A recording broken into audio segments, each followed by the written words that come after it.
as Chicago was making every single shot. Zach Lavine was on his way to having a big night, and the Thunder turned things around in that third quarter, and what a second half it ultimately turned out to be. That's right, partner. First of all, this was a gutsy win. And, you just this young in the season, this many young guys on the team. You had two, 19-year-olds out there. Gutsy win.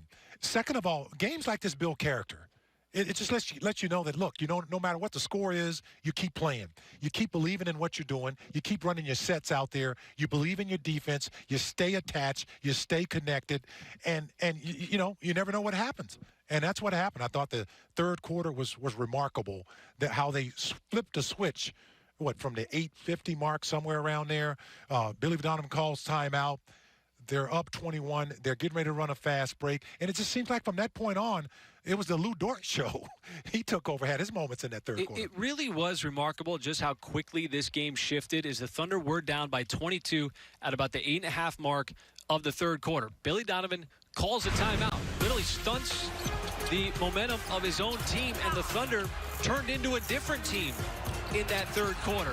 The offense picked up a little bit, and the defense, led by Lou Dort, who did it on both ends of the floor, just completely turned this game around. Well, I thought that, they didn't settle for a lot of outside shots. Now, the Thunder knocked down, 16 threes? But get this, they were a plus 24 in the paint on the Bulls. So there was some great balance, as you see, and they just continue to chisel away at that deficit, which, as you mentioned, partner, was 22 points at one point in time in the third quarter. Chicago had 9 third-quarter turnovers, a lot of those caused by Lou Dort. He had 6 steals on the night, and then Shai Gilgeous-Alexander just started going to work on the offensive end.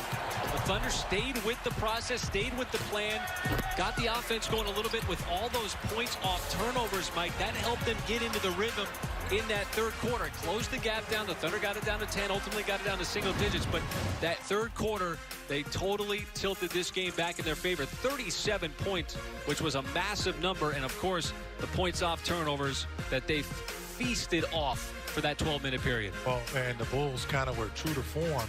They came into tonight's ball game as, the number one team at turning the basketball over in the association at just over 18 a game, and they give up 19 points off turnovers in that third quarter alone. So you saw a flip the script, and you saw a couple of guys that just played really solid basketball throughout the game, not looking at the scoreboard.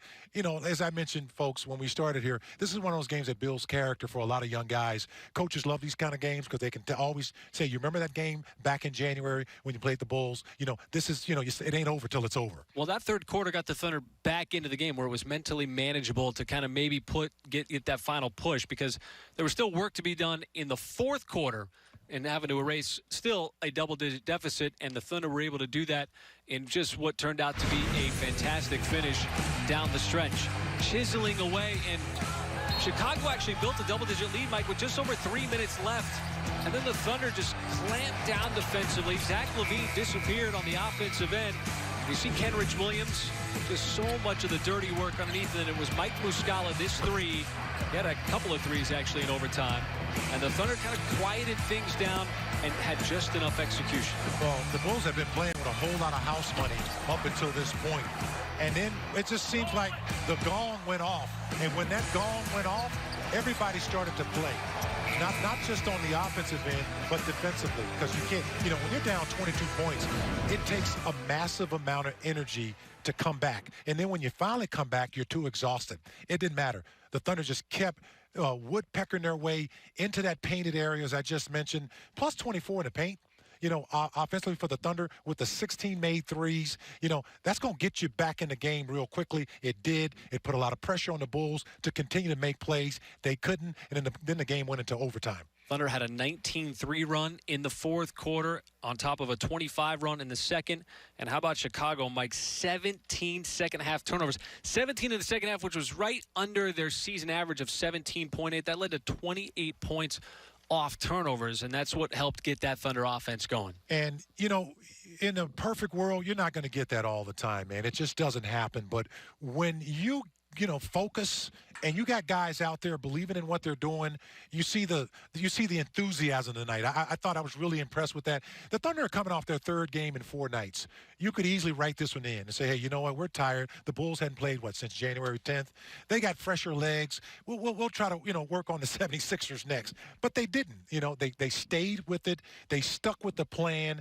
And all of a sudden, the confidence started rising up. Players started making shots. Certainly, you're not going to always get a performance like that out of Shea, but he was sensational, man, with those 33 points, career high. They needed every bit of those 33 from him, as well as the 21 from Dort as well. Conditioning might have been a factor. As Michael said, the Bulls did not play recently. The last game came on January 10th, but there was plenty of steam in Lou Dort.